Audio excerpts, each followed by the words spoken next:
Hi, I'm Michelle Soteliesa, and I am here to show you the beauty of the Philippines. Dito ako ngayon sa Taal naggagala.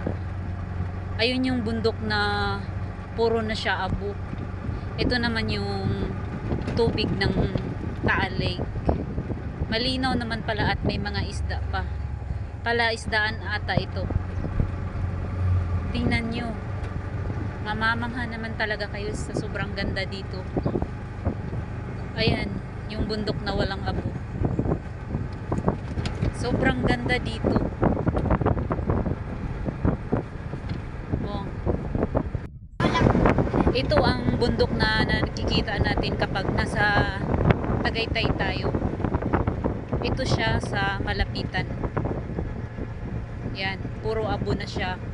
Pero yung tubig niya is malinaw pa rin. Nag-road trip nga pala kami galing Tagaytay para puntahan namin sa malapitan ngayon dito. Andito nga pala kami sa kalsada na nakaharap mismo sa Bulkang Taal.